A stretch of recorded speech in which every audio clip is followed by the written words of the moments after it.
आज का video 5G network technology के बारे में है, जिसको fifth generation technological standard for broadband और सेलुलर नेटवर्क बोला जाता है। इसके बारे में है, इसके बारे में ज़रूरत क्यों पड़ी, क्यों 5G के बारे में भी डिस्कशन की ज़रूरत पड़ी, क्योंकि गवर्नमेंट ऑफ इंडिया ने 5G मोबाइल नेटवर्क ट्रायल की परमिशन अभी दे दी है, जो 5 कंपनीज़ को दी है। जियो, एयरटेल, वोडाफोन आइडिया, MTNL और BSNL को दी है।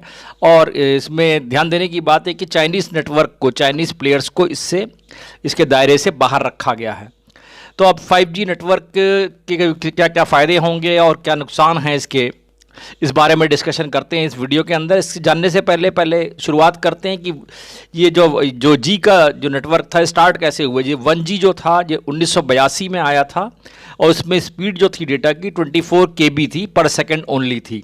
तो उसमें खाली वॉइस कॉल ही कर पाते थे। अब 2G नेटवर्क जो है देश के अंदर 1990 के आसपास, 90-91 के आसपास आया और इसमें डेटा स्पीड जो थी 64 KB पर सेकंड थी। इसमें वॉइस और टेक्स्ट मैसेज भी किए जा सकते थे और ये सेकंड जनरेशन कंप्यूटर था। ये better than first generation computer. Third generation जिसको 3G बोला गया, ये 2003 के आसपास आया और इसमें डेटा स्पीड जो थी 2 MB पर सेकंड थी। इसमें वॉइस प्लस मैसेजेस कर सकते थे और स्मार्टफोन उसी वक्त से स्टार्ट हुआ।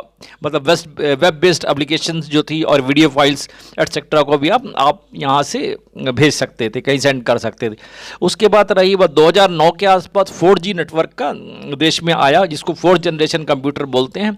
इसमें मोर सिक्योरिटी की बात थी, हाई स्पीड थी, हाई कैपेसिटी थी और लो कॉस्ट थी, कंपेरेटिवली लो कॉस्ट थी। और इसके अंदर जो था 100 Mbps से लेकर 1 GB डेटा पर सेकंड की बात 4G में भी कही जाने लगी। अब इसमें क्या था, इसमें जो थर्ड जनरेशन में जो था voice plus messages plus internet था। अब इसके अंदर आप क्या किया, इवन यूट्यूब आप चलाने लगे। यूट्यूब की वेव जो चलना शुरू हो गया इसके अंदर से, इसका ये फ़ायदा हुआ। और उसके बाद आया fifth generation computer. Fifth generation की बात जो करते हैं, इसमें ये कंप्लीट वायरलेस कम्युनिकेशन नेटवर्क है विद ऑलमोस्ट नो लिमिटेशन। अब इसमें क्या बोलते हैं, wireless world wide web, WWW। इसमें क्या है, फास्टर डेटा नेटवर्क है। ये नेक्स्ट जनरेशन इंटरनेट कनेक्टिविटी है, फास्टर स्पीड है, इसमें मोर रिलायबल है, कनेक्शन ओवर स्मार्टफोन है और अदर डिवाइसेस बहुत आसानी से आप जोड़ी जा सकती हैं। और इसे इजी है transfer of large huge data sets को ट्रांसफ़र करने में। जैसे आप देखिए, यदि HD मूवीज़ को आपको यदि डाउनलोड करना है तो सेकंड्स में डाउनलोड हो जाएगी इसमें। और इसमें रिडक्शन होगा, जो टाइम में सिग्निफिकेंट रिडक्शन होगा डेटा ट्रांसफ़र के अंदर। बैटरी बैकअप बहुत बढ़िया मिलेगा इसके अंदर। ये कई फीचर्स हैं इसके 5G के। और ये 5G जो है 4G की अपेक्षा बहुत ज़्यादा फास्टर होगा। और इसके अंदर अब कई कंपनीज ने बनाना भी शुरू कर दी। जैसे सैमसंग गैलेक्सी का Note 10 5G आ गया है, सैमसंग गैलेक्सी का S10 5G आ गया है और इसके कई सारे मॉडल आ गए हैं। जैसे और एक मॉडल है S20 plus, S20 ultra also. इस तरह के मॉडल्स इनके आ गए हैं 5G नेटवर्क के। तो ये क्या है, 20 गीगाबिट्स पर सेकेंड है और इसके पीक टाइम में 20 Gbps पीक टाइम के अंदर डेटा रेट हो सकता है, इसका स्पीड आएगा इसके अंदर। अब इसमें है क्या कि देखिए, जो इसकी 5G के अंदर लो बैंड स्पेक्ट्रम में जो स्पीड आएगी, एक्सपेक्टेड पीक स्पीड है 100 Mbps और मीडियम स्पेक्ट्रम के अंदर 1 GB पर सेकंड की स्पीड आएगी और हाई के अंदर 10 GB पर सेकंड की स्पीड आएगी।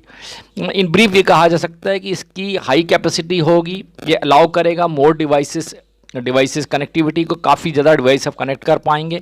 मोर बैंडविड्थ होगी इसकी और लोअर जो होगा बैटरी कंजम्पशन होगा।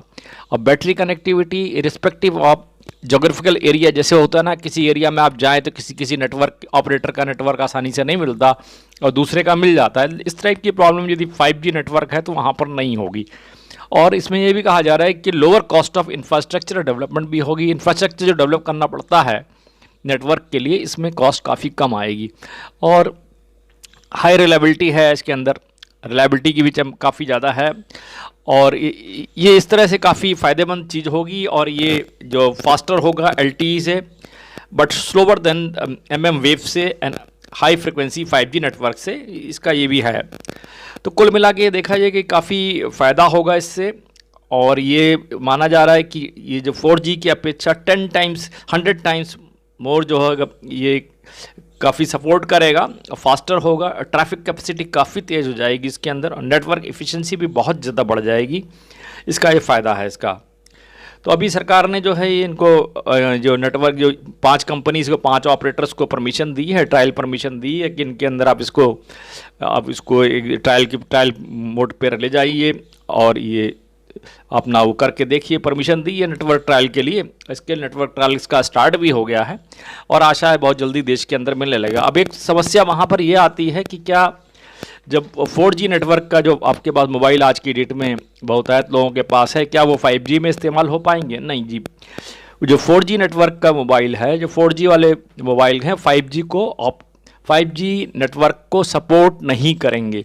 दोबारा बता रहा हूँ मैं, 4G नेटवर्क वाले जो मोबाइल हैं आपके पास वो 5G नेटवर्क को सपोर्ट नहीं करेंगे। लेकिन 5G नेटवर्क वाले जो मोबाइल हैं, 5G वाले जो मोबाइल हैं जो आप यदि परचेज़ किए हैं, आपने या कर रहे हैं या करने की सोच रहे हैं, तो वो 4G नेटवर्क को सपोर्ट करेंगे।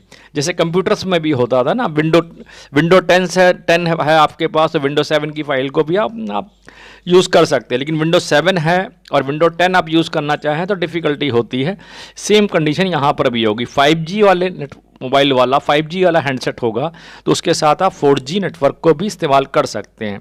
लेकिन धीरे धीरे 4G ऑब्सोलीट वो भी होगा। जैसे अब 3 काफ़ी कम लोग यूज़ करते हैं, 2 तो लगभग यूज़ करते ही नहीं हैं। तो इसी तरह 5G आने के बाद कुछ समय के बाद, 1 आध साल, 1.5 साल, 2 साल के बाद 4G नेटवर्क बहुत कम हो जाएगा और आपको खाली 5G ही मोबाइल मिलेंगे। तो भविष्य में यदि आप मोबाइल ख़रीदने की सोच रहे हैं तो आप देखिए और 5G मोबाइल की तरफ ही जाइए। अभी उनके रेट वैसे ज़्यादा हैं, कुछ दिनों में ये रेट इसके कम भी होंगे, कंपटीशन काफ़ी होगा। एक बात लेकिन सिग्निफिकेंट और है कि ये चाइनीज़ ऑपरेटर्स है जिसकी वजह से मोबाइल्स के रेट कम हुआ करते थे, उनको बैन कर दिया गया है और वो शायद यहाँ पर नहीं मिले। उनको नेटवर्क स्पेक्ट्रम को भी वो ट्रायल के लिए भी यूज़ करने नहीं दिया जा रहा है, उनको मनाही कर दी गई है जितने चाइनीज़ नेटवर्क हैं। तो कुल मिला के फ़ायदे का सौदा रहेगा 5G नेटवर्क का आना देश के अंदर। इससे काफ़ी फ़ायदा होगा। ये हाई सिस्टम स्पेक्ट्रम एफिशिएंसी भी बढ़ेगी इससे, और आप लोग जो डेटा ट्रांसफ़र को लेकर जो और जो प्रॉब्लम्स थी डाउनलोडिंग की इत्यादि की, सब में बेनिफिट होगा। आशा है जानकारी अच्छी लगेगी और आप भी 4G की अपेक्षा 5G की तरफ जाने के लिए अग्रसर होंगे। धन्यवाद।